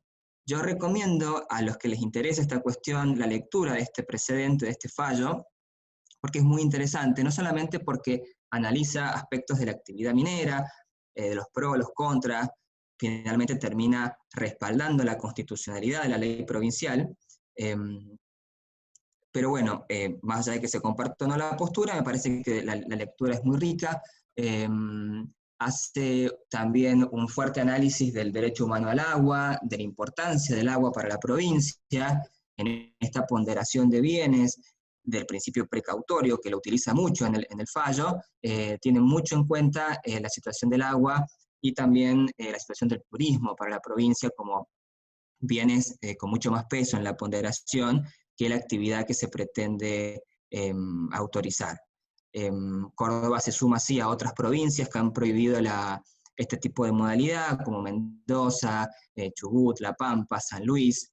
Y finalmente este fallo es muy interesante a los que les interesa profundizar en materia de presupuestos mínimos, facultades de una provincia para complementar, porque analiza mucho esta cuestión constitucional, incluso como un tema bastante original, el TSJ dice que presupuestos mínimos no son solamente los que están en las leyes de presupuestos mínimos, sino que puede haber presupuestos mínimos en otras leyes nacionales, por ejemplo, el capítulo ambiental del Código Minero. TSJ considera que el capítulo ambiental, el título 13 del Código Minero, es una norma de presupuesto mínimo que puede ser ampliada por las provincias. Así que también en ese sentido este pronunciamiento es muy interesante para abordar esa cuestión. Y bueno, y por último, agroquímicos, un tema muy candente en esta provincia, y sé también que en otras con fuerte actividad agropecuaria. Aquí no puedo dejar de mencionarles este caso, es un caso penal, ¿cuál fue lo particular de este caso? Posiblemente lo conocen, es un caso que tuvo mucha trascendencia mediática porque fueron fumigaciones ilegales en un barrio con emergencia sanitaria, un barrio que se llama Ituzaingó. Pero lo particular de este caso no es que la actividad de estos fumigadores estaba en infracción a la ley provincial de productos fitosanitarios. Córdoba tiene una ley, por supuesto, de productos fitosanitarios que establece distancias mínimas y otra serie de cuestiones, sino que la problemática fue abordada desde un punto de vista penal, y en particular el capítulo penal de la ley de residuos peligrosos. Y la cuestión aquí pasaba no tanto por deliberar si podíamos considerar que estos agroquímicos que se utilizaron eran peligrosos, porque la peligrosidad estaba dentro de todo clara en la tipificación penal del tipo de la ley 24051. La cuestión pasó más por deliberar si era un residuo o no era un residuo, ¿no? ¿Qué son los agroquímicos? ¿Son residuos, son insumos, son elementos valiosos para la industria? ¿Pueden ser considerados algo que se tiene que desechar o que se tiene la obligación de desechar? Ustedes saben que en materia penal la tipificación es muy estricta, entonces básicamente el centro de la discusión giró en torno a ese tema. Finalmente el productor y el aeroaplicador fue condenado, o sea que se reconoció, se aplicó el tipo penal de la ley, con lo cual, bueno, no fue por supuesto la pena que esperaban muchas comunidades afectadas, pero sí tuvo un gran valor teórico en este sentido, y sí generó un fuerte movimiento de reforma. Ya venían reformándose muchas ordenanzas municipales, pero a partir de este fallo se incrementó mucho, reformas de ordenanzas en materia de agroquímicos. Porque como les decía recién, Córdoba cuenta con una ley provincial que establece distancias mínimas, tanto en la fumigación terrestre como aérea, con las diferentes categorías de toxicidad del SENASA. Lo que han hecho muchos municipios es extender, ampliar esa distancia mínima. Esas modificaciones también están siendo judicializadas, se están planteando acciones de inconstitucionalidad u otro tipo de figuras donde se discute la constitucionalidad de la ordenanza. Por ejemplo, en este precedente que también les comparto, este no es del TCJ, pero es de una Cámara en lo contencioso administrativo. En este caso no se decidió aún, todavía no se decide el fondo de la cuestión, si realmente las ordenanzas son o no son constitucionales, pero por lo menos en este precedente de manera cautelar, se ordenó la suspensión de las fumigaciones en un radio de 500 metros alrededor de un establecimiento educativo de la comunidad que había dictado la ordenanza, siguiendo más o menos una línea también jurisprudencial común en otras provincias. Pero el tema está muy lejos de estar resuelto. Seguramente cuando haya resolución de la Cámara en los contenciosos, seguramente va a ir al Tribunal Superior y va a generar discusiones constitucionales muy ricas en el ámbito provincial. Así que esos fueron los temas que quería compartirles. Yo les comparto también mi correo y renuevo mi disposición para los que necesiten profundizar, y también en esa dirección web pueden ver algunos artículos donde abordo estos temas u otros temas jurisprudenciales de la provincia para los que necesiten investigar un poco más. Bueno, muchas gracias. Muchas gracias, Alejandro. Muchas gracias. Bueno, ahora si alguien quiere hacer alguna pregunta, que levante la mano para poder ordenarnos, y en especial si dirige su pregunta a alguno de los expositores en particular. Como vieron, hemos hecho un paneo, una serie de reflexiones, algunas quizás desde el aspecto general del ámbito privado, desde la academia, desde la investigación y desde la jurisprudencia, porque cuando los desastres ambientales ocurren, bueno, hay que ir a reclamar por los derechos, digamos, tanto en los ámbitos locales o internacionales, como el fallo que comentó Roxana. Entonces ahora mi colaborador, el doctorando Martín, cuando vea que levantan la mano, le va a habilitar el micrófono para que si alguien quiere hacer alguna pregunta.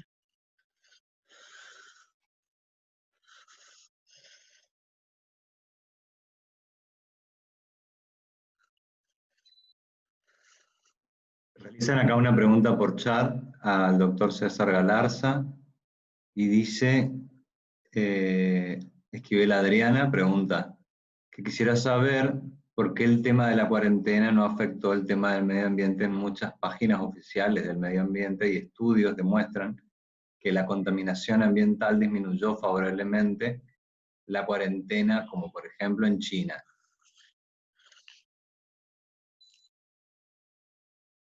¿Está César?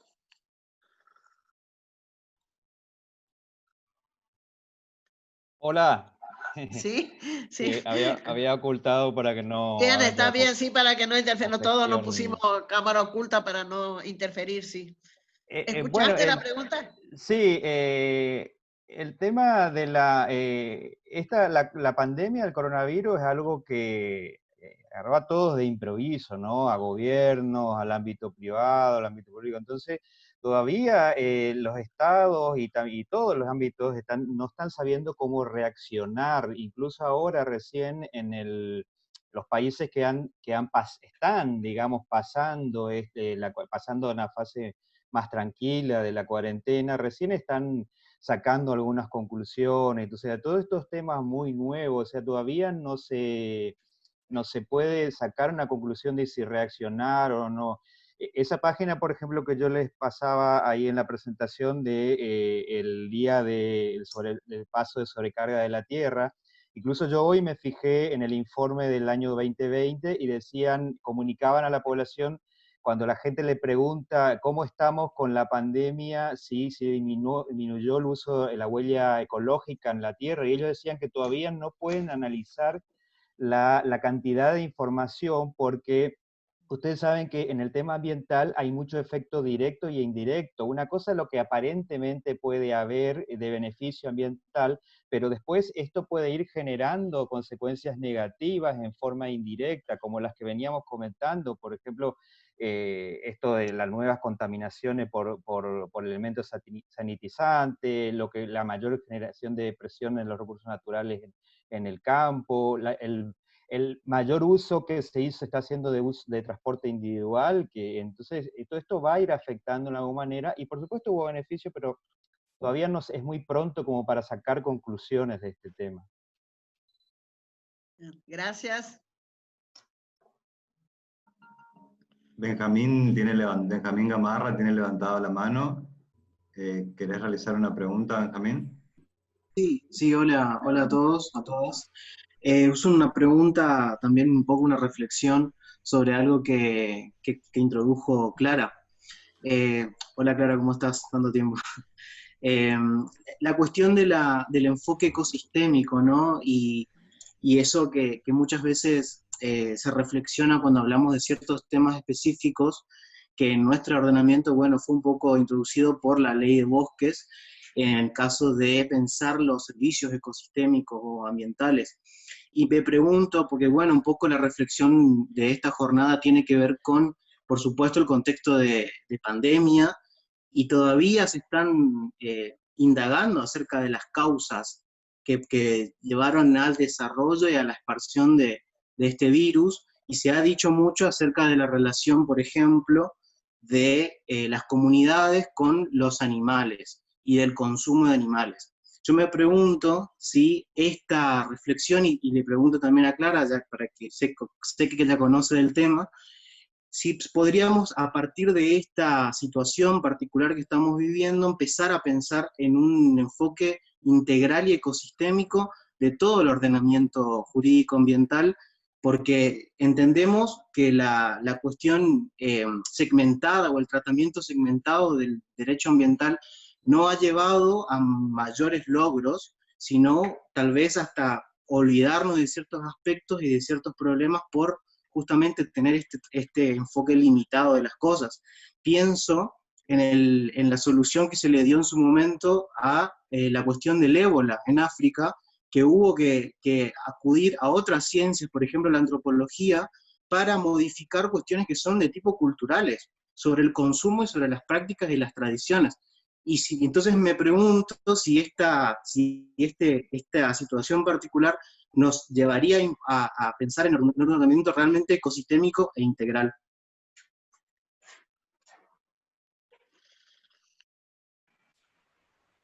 Hola, ¿cómo estás, Benjamín? Gracias por tu pregunta. Sí, sería muy interesante. Una de las cuestiones que siempre surge cuando hablamos de la aplicación de esos enfoques, o enfoque ecosistémico en lo que es análisis normativo, es el tema de la justicia, los tribunales ambientales. Siempre surge eso también cuando analizamos los fallos judiciales de los jueces que los resuelven, qué formación, de qué fueros son y qué, digamos, aporte hacen cuando resuelven un caso puntual y sientan jurisprudencia. Hay excepciones, hay fallos muy buenos que se han dictado, no sé, por jueces que no son especialistas en la temática ambiental, pero sería, digamos, más fácil, me parece, es una opción, podría ser seguir avanzando con este tema de los tribunales ambientales para que los tribunales estén más formados, ¿no? Y estos enfoques los conozcan más, estén más preparados, más asesorados. Otra opción puede ser, bueno, obviamente el asesoramiento, la formación de los que resuelven, de la justicia, de los que legislan también, para ir incorporando estos enfoques, las capacitaciones que faltan, y bueno, y es un proceso que está en movimiento, ¿no? Obviamente, que es algo que me parece que va a ir avanzando y que va a ir para ese lado, para el enfoque ecosistémico, o para otro enfoque que surja después, que le llamen distinto, o que sea parecido, o que aporte algo más, pero me parece que sí, que es la única manera digamos, de por lo menos intentar otra postura, otra forma, como bien vos decís, la anterior no funcionó lo que todos esperamos, así que bueno, es una posible opción. Yo creo que sí, que vamos a ir para ese lado. ¿De qué forma? No sé, por ahí vuelvo un poco a lo que contaba antes, por ahí desde el ámbito internacional bajando algunos lineamientos, o no, o pueden ser que surjan algunas propuestas locales o de algún país específico, de una región, que después se copien de alguna manera entre los países vecinos o pase a nivel provincial, bueno, no sé, digamos, puede ser de cualquier forma, pero es importante que siga, digamos, la dirección que vos mencionás. Me parece muy bueno. Gracias. No, de nada. Otra pregunta de Laura Ferreira, a la doctora Roxana Romero, si podría repetir o recordar un poco el rol de la mujer aborigen en la sentencia de la Corte. Le solicitan, puede ser. Hola, ¿se escucha? Sí. Bueno, en una de las transparencias había rescatado dos notas que hacen hincapié el fallo de la Corte Interamericana y que fueron aportados en el informe que acompañó el reclamo ante la Corte por parte de la Fundación Ambiente y Recursos Naturales. El rol activo de las mujeres indígenas. ¿Por qué? Porque nosotros estamos hablando de tierras vulneradas, el derecho de propiedad, que a su vez vulneran otros derechos. Estamos hablando de tradiciones, estamos hablando de lengua, estamos hablando de creencias, estamos hablando de identidad cultural. Entonces, obviamente que dentro de una comunidad, el estudio particular de cada una de ellas y las actividades que realizan cada uno de ellos es fundamental. Conservan, por eso es que yo decía, anteriormente tenían, solamente se llevaba conocimiento de la Corte Interamericana a nivel internacional, solamente tangencialmente con dos derechos. Pero a partir de este pronunciamiento, ese rol activo, destacan el rol activo de la mujer indígena dentro de la comunidad. Es decir, por eso que yo hablaba de que no solamente es la situación particular con relación al problema en sí, sino también que llevan el reflejo de cuál es la vida social, económica, ambiental que sufren estas comunidades.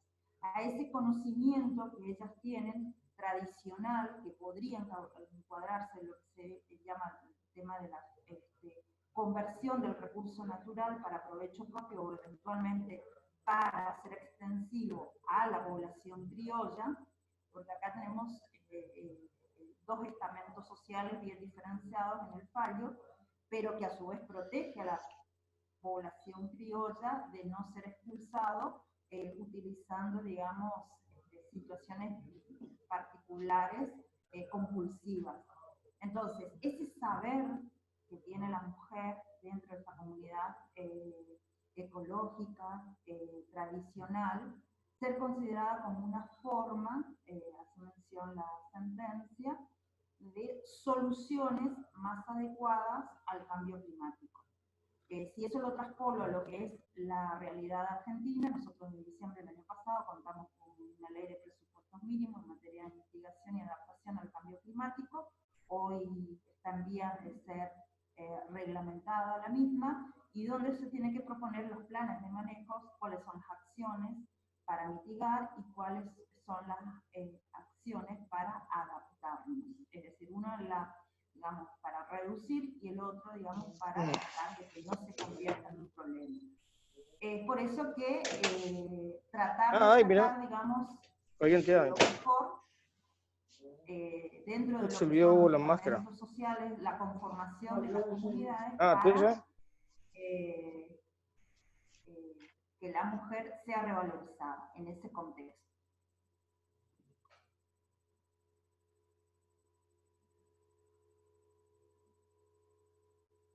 Gracias, Rosana. ¿Alguna otra pregunta? Sí, el ingeniero Rujana realizó una pregunta, me parecía importante. Esperen.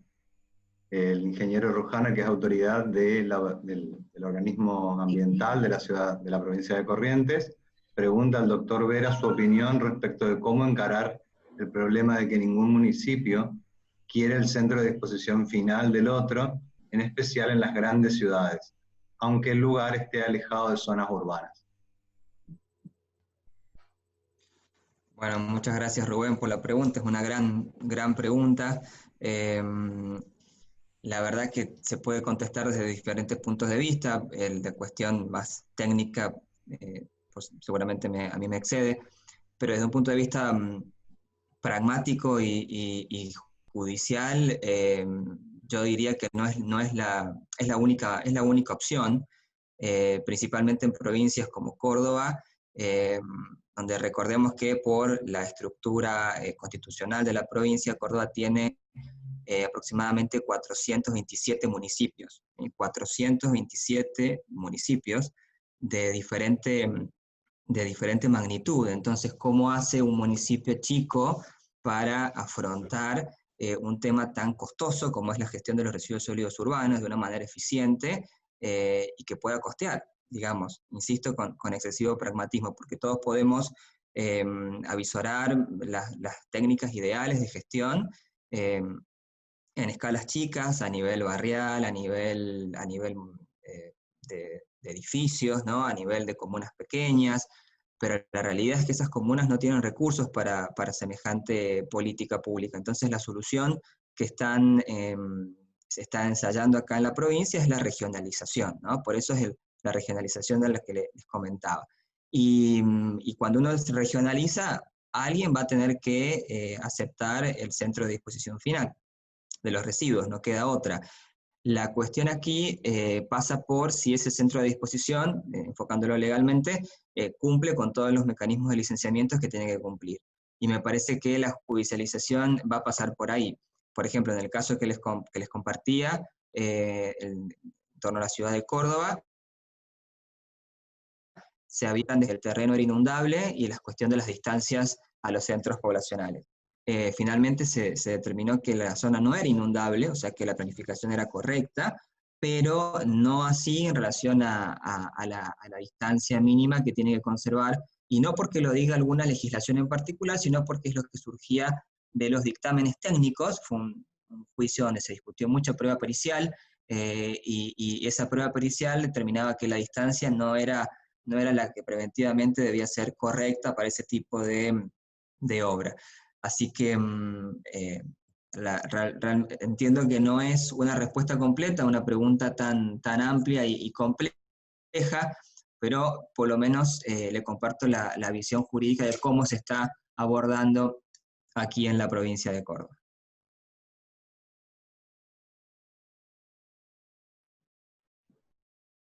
Estamos con muchas preguntas en el chat, que algunas fueron respondiendo los expositores. Pero...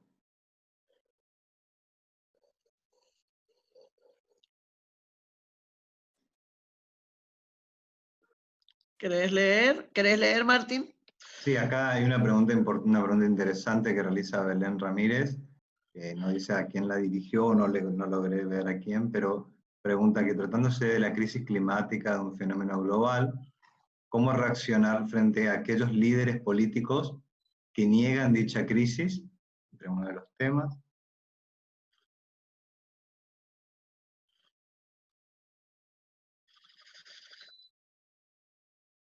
No, si no dirigió la pregunta para nadie en particular, bueno, creo que es una pregunta compartida, que se relaciona mucho con participación ciudadana, porque lo único que podría hacer que los líderes cambien su accionar o incluyan en las agendas políticas, digamos, estos temas, es la acción o la presión o la participación ciudadana en torno al ambiente, a defender el ambiente. Se me ocurre como una respuesta genérica. Salvo que alguno de los expositores quiera responder.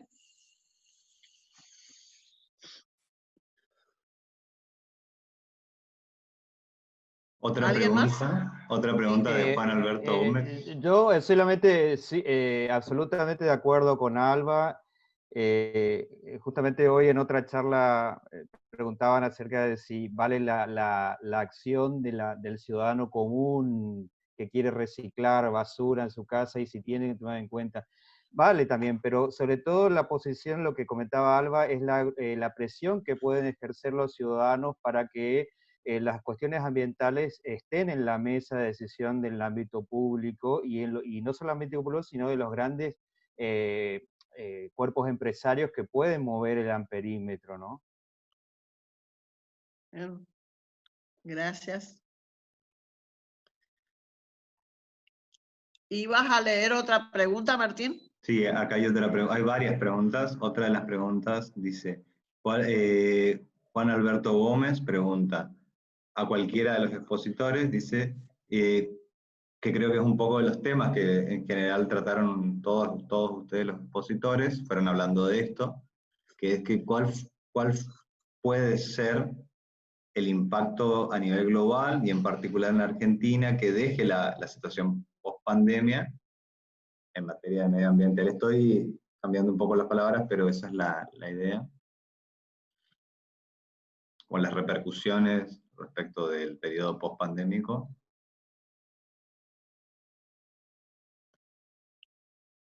Yo creo, quizás César después quiera contestar, pero yo creo que todavía no se tiene claro si no solo se aventuran escenarios futuros, uno se imagina algunas cuestiones en base a algunos datos de la realidad, pero la verdad que nadie tiene certeza acerca de cómo se va a dar esa pospandemia. No sé, César, ¿vos qué pensás? Sí, yo comparto eso, Alba. Lo que voy viendo en la práctica con relación con clientes y todo eso, que en este momento la mayoría está priorizando lo que comentábamos, la necesidad de salir de la crisis, recuperarse, recuperar los balances absolutamente rotos que tienen económicos. Por lo tanto, la cuestión ambiental está pasando a un segundo o tercer grado en muchos sectores públicos y privados. Por lo tanto, es un alto riesgo no solamente lo que está pasando, sino lo que puede venir en planes, programas que se focalicen a solamente lo económico y descuiden el ámbito a lo ambiental.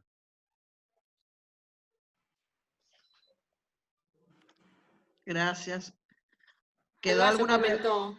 Sí. Yo comento 2 segundos. Yo desde el ámbito científico espero, ¿no?, que se siga invirtiendo en proyectos que, bueno, se ha hecho en los últimos tiempos, ¿no? En prevención, para seguir avanzando en diversas cuestiones, muchas vinculadas con la salud, otras con el ambiente, y que esta pandemia es una oportunidad para que se sigan esos avances, ¿no? Esos proyectos y nos deje algo para mejorar la situación futura.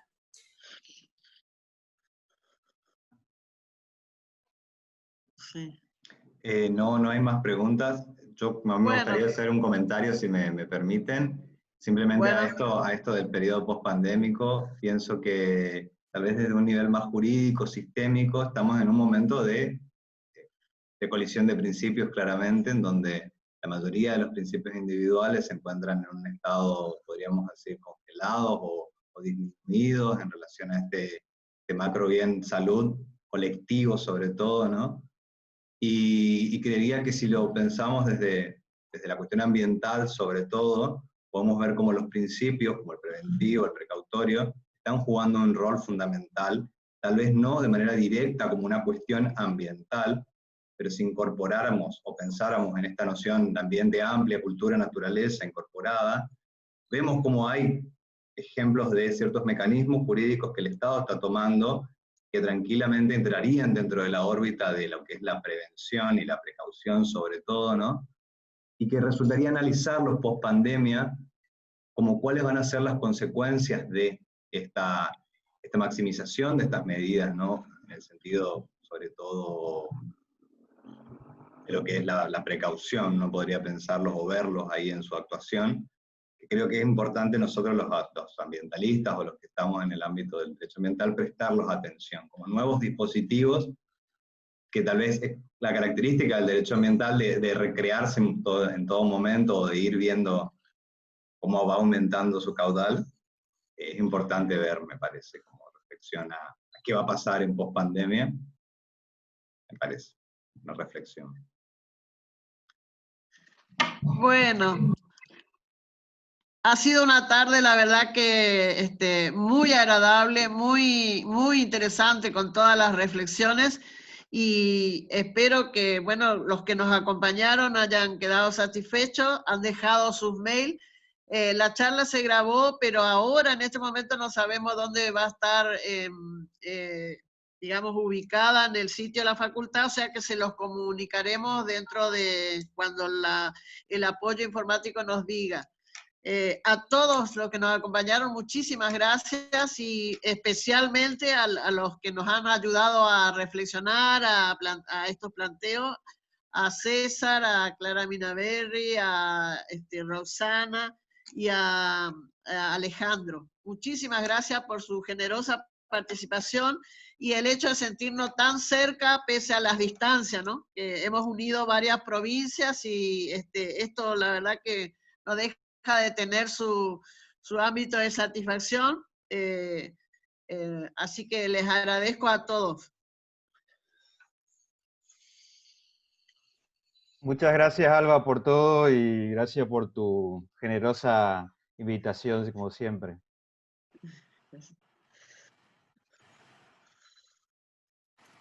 Gracias, Alba. Muy Gracias. buena las exposiciones. Muy buena. Bueno, muchas gracias por la invitación nuevamente. Bueno, después continuamos los contactos por las vías usuales. Sí. Gracias. Sí. No, gracias a vos. Chao, hasta luego. Gracias. Chao, Alejandro. Buenas noches. Un gusto verlo después de tanto tiempo.